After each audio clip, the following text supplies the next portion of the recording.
Bonjour à vous, mes très chers amis, ravi de vous retrouver sur la chaîne Fatmir Football, la chaîne du foot. Et on va parler de foot, bien évidemment, mais de foot féminin. On aime le foot pratiqué par les femmes sur cette chaîne. On fait la promotion du foot féminin et on va revenir plus précisément sur le championnat de France qui s'est terminé il y a quelques semaines maintenant. Donc il est temps de faire le bilan de la Première Ligue Arkema ou de l'Arkema Première Ligue, si on veut bien faire les choses. Et je vais séparer cette vidéo en deux. On va d'abord parler du positif. J'ai beaucoup tapé sur le championnat, à raison, me semble-t-il, mais j'y reviendrai en fin de vidéo. Là, je vais d'abord vous donner mes trois coups de cœur concernant donc la Première Ligue. Et à la fin de la vidéo, donc restez bien avec moi jusqu'à la fin, je vous donnerai mes trois coups de gueule. Oui, donc il y a du positif concernant cette Première Ligue qui est censée devenir, je vous le rappelle, le meilleur championnat du monde. C'est pas moi qui le dis, hein, c'est Jean-Michel Aulas, donc le président de la LFFP. Bah, écoute, Jean-Michel, tu as du pain sur la planche parce que il y a énormément de choses à mettre en place pour rendre ce championnat attractif, mais j'ai quand même des coups de cœur. Le premier, ce sont les affluences. Ouais, j'ai bien dit les affluences. Alors, ça concerne quelques rencontres, quelques affiches qui ont attiré quand même du monde dans des écrins, dans des stades dignes de ce nom. Ça, c'est vraiment bien. Il y avait un vrai produit de qualité grâce à ces rencontres. Et je me rappelle notamment du Nantes PSG qui m'avait fait vraiment très plaisir avec plus de 16 000 personnes qui s'étaient déplacées donc, au stade de la Beaujoire pour voir le match, ou encore le RC Strasbourg contre ce même PSG, ou encore le RC Strasbourg contre l'OL. Là, il y avait du monde, les stades étaient pleins, il y avait des animations, ça faisait vraiment plaisir à voir à la télé. Et voilà, ça montre sous son plus beau jour ce championnat de France. Donc bravo à ces 2 équipes, Nantes et Strasbourg notamment, mais il y en a d'autres, mais bravo vraiment à ces 2 équipes qui, en plus, cerise sur le gâteau, se sont maintenues en Ligue 1. Mais il faut plus de rencontres comme ça. Il faut vraiment que les féminines puissent avoir l'opportunité de jouer dans des grands stades, dans des vrais stades, avec les infrastructures nécessaires pour que les télés puissent diffuser les matchs dans les meilleures conditions. Ça, c'est une réalité pour que ce championnat puisse, comment dire, puisse se montrer sous son plus beau jour, bien évidemment. Un glow-up est nécessaire, mais grâce au stade, on peut y arriver. Ensuite, deuxième coup de cœur, ça concerne une joueuse. Et comment ne pas citer Clara Matteo, qui finit première du classement des buteuses et qui coiffe au poteau énormément de joueuses qui jouent dans des grands clubs comme Kadi Diani, comme Melchi Dumornay, comme Marie-Antoinette Katoto, comme Lindsay Oran. Donc ça, c'est une prouesse qu'il faut quand même souligner. Clara Matteo, donc, qui marque 18 buts en 22 journées et qui apporte sa pierre au spectacle proposé donc dans ce championnat. 18 buts sur 448 buts marqués par 134 buteuses différentes. Donc bravo à toi, Clara Matteo. Elle a beaucoup apporté donc en termes de spectacle, elle a beaucoup fait pour que le PFC soit une des équipes les plus intéressantes de ce championnat. Enfin, mon troisième coup de cœur pour sa coéquipière, Gaëtane Tinet, une grande dame du foot français qui tire sa révérence, qui finit donc sa carrière sur une saison honorable en termes de statistiques. Je crois qu'elle a marqué 5 buts et délivré 7 passes décisives. Ce poste de numéro 10 concocté, on va dire, par Sandrine Soubeyran, sa coach du PFC, lui a permis vraiment de se concentrer sur la distribution au niveau du jeu et puis sur les buts à marquer. Et ça, c'était parfait pour une dame qui taquine les 40 ans, voilà, et qui a eu une carrière extraordinaire. J'ai fait une vidéo hommage à Gaëtan Tinet. Je vous invite à aller la voir si vous le souhaitez sur ma chaîne. Donc voilà, Gaëtan Tinet, tu vas nous manquer, effectivement, et on te souhaite le meilleur pour la suite.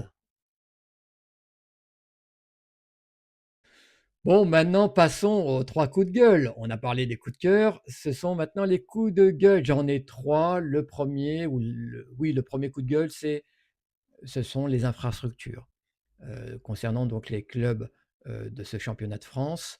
Et ceux qui incarnent le mieux, ces problèmes d'infrastructure, eh ben, ce sont les clubs qui représentent le championnat, ce sont les fleurons de ce championnat, le PSG, l'OL et le PFC. Et ces 3 clubs donc incarnent absolument ce qui ne va pas en termes d'infrastructure. Ce sont des clubs, ou en tout cas les sections féminines concernées, évoluent dans des conditions qui sont lamentables et qui appauvrissent le spectacle proposé.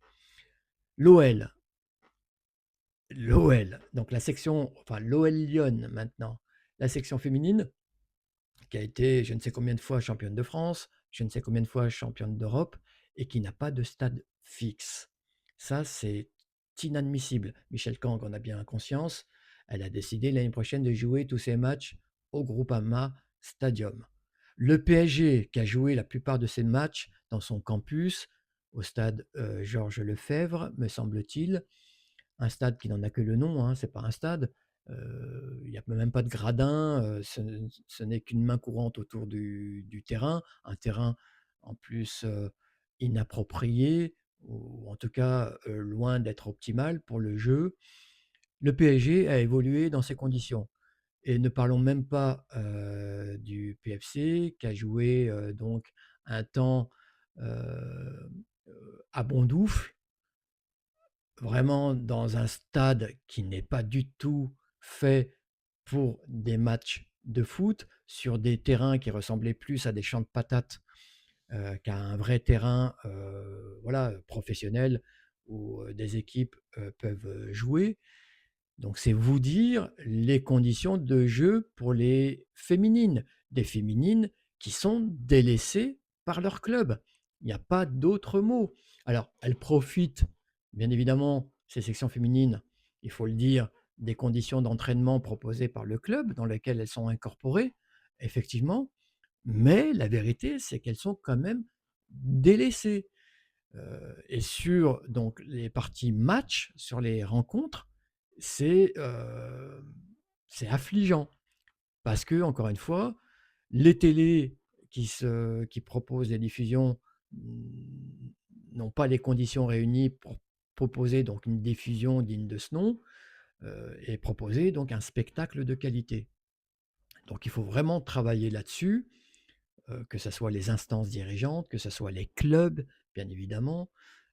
Il faut vraiment faire évoluer ça. Prenons exemple sur le championnat d'Angleterre, pour que les filles puissent jouer dans des conditions idéales pour, encore une fois, et c'est vraiment l'intérêt, proposer un spectacle de qualité qui va rendre le championnat super attractif. Un exemple, Manchester City, sa section féminine a son stade, le Joie Stadium, donc le bien nommé, un stade qui est dimensionné pour le foot féminin, qui permet à la section féminine de jouer tous ses matchs, donc un stade entre 4000 et 7000 spectateurs, qui est toujours rempli. Ça permet de fidéliser donc les spectateurs, les fans se déplacent, soutiennent les équipes, et c'est dans ce chemin-là, enfin, sur ce chemin-là, que le foot féminin en France doit aller. Donc il y a énormément de choses à faire parce que c'est vrai que, je le disais, Michel Kang, qui en a conscience, elle, a décidé de programmer tous les matchs de l'OL au Groupama Stadium. Mais la difficulté ensuite, le challenge, c'est quand même de remplir des stades qui sont, je pense, surdimensionnés par rapport au foot féminin. Ça va vraiment être dur pour elle de remplir le stade parce que là aussi, quand on voit des stades qui sont déserts, comme pour les JO par exemple, les JO où les stades étaient quasi déserts, sur énormément de rencontres internationales, et ben l'attractivité du foot féminin, la publicité qui est faite sur le foot féminin est dévastatrice. Donc il faut aussi penser à ça. Donc il y a énormément de choses à faire pour tous les acteurs du foot féminin pour rendre ce produit de qualité, encore une fois. La deuxième chose, c'est la professionnalisation. Ça fait maintenant 1 an et demi qu'on parle de professionnalisation de la première ligue en disant que c'est une étape obligatoire.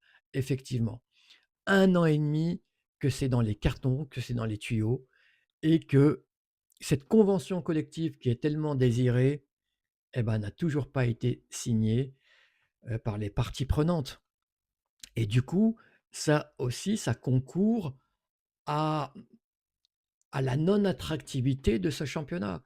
Les joueuses internationales ou pas, étrangères ou pas, ont besoin de couverture sociale, ont besoin de garanties sociales qui leur permettent, en cas d'accident de la vie ou en cas de grossesse, pour les féminines, d'avoir un maintien de salaire. Quand on parle de grossesse, on sait que les filles vont rester sur le flanc pendant des mois et des mois, entre la grossesse et puis ensuite la reprise et la réathlétisation. Il y a quand même des mois qui s'écoulent, voire 1 an, 1 an et demi qui s'écoulent avec les congés maternité. Il faut pouvoir avoir un maintien de salaire à 100%. Et donc, tout ça est important pour rendre ce championnat attractif. La professionnalisation fait défaut et il faut vraiment que Jean-Michel Aulas s'active là-dessus, parce que c'était aussi une des promesses faites par Jean-Michel Aulas au moment de sa prise de pouvoir. Il faut que ça soit réalisé le plus rapidement possible et qu'on lève les derniers obstacles très, très rapidement. Et enfin, je vais parler du spectacle. Le spectacle, là aussi, là je parle de jeu, hein, proprement dit, qui laisse à désirer, surtout quand on parle des 2 mastodontes que sont le PSG et l'OL, qui sont la partie visible de l'iceberg. Ce sont les clubs qui sont le plus diffusés. Donc, quand vous êtes à l'étranger, que vous souhaitez regarder de l'Arkema Premier League, vous allez souvent voir des matchs du PSG ou de l'OL. Eh ben, on peut taper à juste titre sur ces 2 clubs, qui alors certes, il y a eu des buts de la part de ces 2 clubs, mais il ne faut pas se faire leurrer par les statistiques, par les chiffres. Il y a eu des buts, mais le jeu proposé était inexistant. Là, je vais parler notamment de l'OL, que j'ai vraiment suivi de très près, où j'ai fait part de mes nombreuses inquiétudes concernant le jeu déployé sous la houlette de Joe Montemurro, qui est parti donc maintenant entraîner du côté de la fédération australienne, la sélection des kangourous. Euh, ouais, le jeu laissait à désirer. Donc là aussi, il faut vraiment qu'on puisse proposer pour ces 2 locomotives un jeu vraiment spectaculaire, un jeu léché avec un collectif bien huilé. C'est vraiment important pour l'attractivité du championnat et pour qu'on soit compétitif aussi au niveau de la scène européenne. Voilà ce que j'avais à dire donc concernant le bilan de ce championnat de France. Si vous aimez donc ce type de contenu, abonnez-vous, mettez des pouces, mettez-moi des commentaires, faites tourner la vidéo. C'est super important pour la promotion du foot féminin. À très bientôt les amis. Va va voum!